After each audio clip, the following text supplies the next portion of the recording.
In the late 5th century BCE, the Golden Age of Athens was collapsing. A devastating 27-year conflict known as the Peloponnesian War, combined with a brutal plague, brought this powerful civilization to its knees.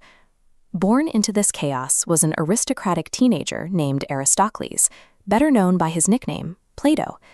He was a champion wrestler who could drop the city's finest athletes, and a talented poet who wrote celebrated romantic tragedies.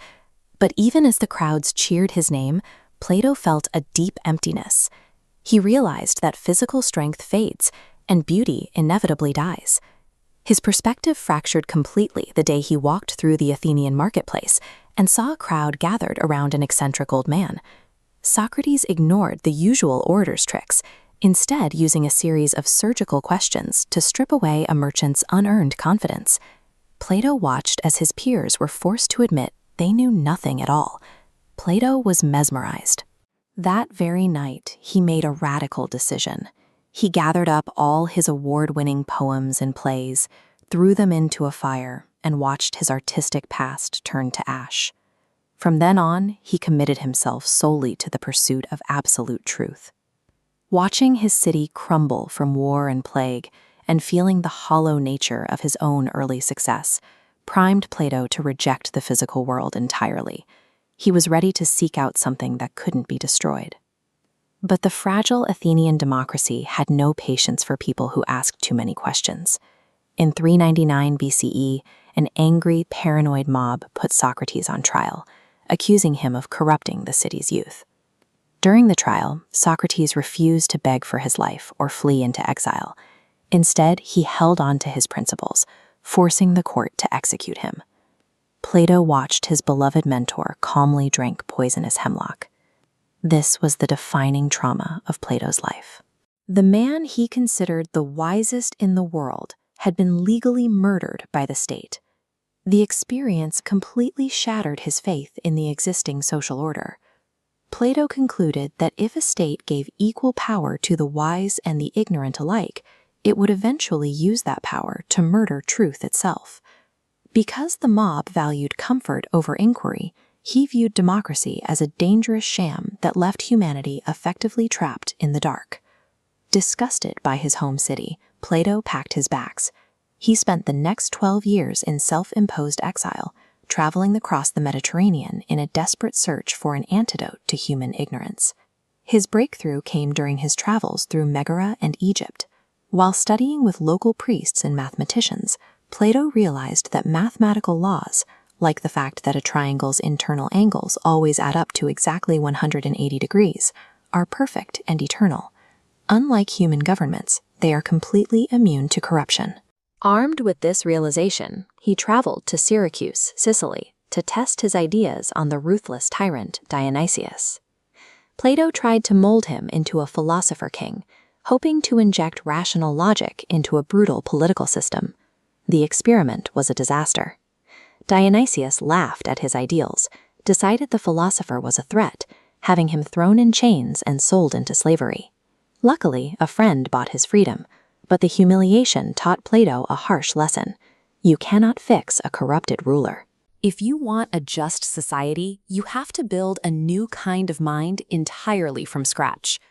Plato returned to the outskirts of Athens and purchased a small olive grove dedicated to the hero Academus. Here, in 387 BCE, he stood the Academy. It was the Western world's first true university, an institution dedicated purely to the pursuit of truth, completely free of charge and detached from practical trade skills. Above the entrance, he carved a strict warning: "Let no one ignorant of geometry enter." Watch how this shape snaps into place. Mathematics was mandatory here because it trains the brain to think abstractly. When you learn to prove geometric logic, you are forced to abandon your emotional, subjective perspective and recognize absolute, unshakable truths. By founding the Academy, Plato had taken the intense grief of losing Socrates and engineered it into a machine designed specifically to cure humanity's ignorance. Soon, brilliant students from all over the ancient world flocked to his doors, most notably a 17-year-old prodigy named Aristotle. For students like him, Plato unleashed his most powerful philosophical concepts. He asked his students to imagine a dark, underground cave. Inside, prisoners are chained facing a blank wall, unable to turn their heads. Behind them burns a fire, and objects pass in front of it, casting flickering shadows onto the wall. To the prisoners, these two-dimensional shadows are the only reality that exists. Then, one prisoner breaks free. He crawls out of the cave and is immediately blinded by the actual sun. The process is painful and disorienting, but as his eyes adjust, he finally sees the real world. Plato used this metaphor to explain his theory of forms. The physical world we see and touch, crumbling buildings, decaying bodies, are just shadows on the cave wall. True reality exists only in a higher intellectual plane of perfect eternal concepts, which he called forms. For Plato, education was the violent internal work of stripping away shadows until only the burning truth remained. It was a total internal revolution, forcing the student to abandon everything they thought they knew. After 4 decades of teaching, Plato died peacefully at the age of 80. But while his physical body perished, his ideas were just beginning their lifespan. His concepts expanded across centuries and borders. Early Christian theologians adopted his ideas of a perfect, eternal creator. Islamic philosophers like al-Farabi and Avicenna built their political theories on his vision of rational governance. And translating his works helped ignite the European Renaissance. Even today, his fingerprints are everywhere.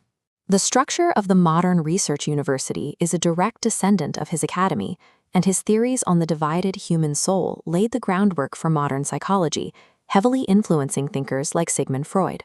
In 1929, the philosopher Alfred North Whitehead delivered the ultimate verdict on his legacy, stating, "The safest general characterization of the European philosophical tradition is that it consists of a series of footnotes to Plato." The physical walls of his academy crumbled to dust thousands of years ago, but Plato's empire of the mind conquered the world, and we are all still living inside it.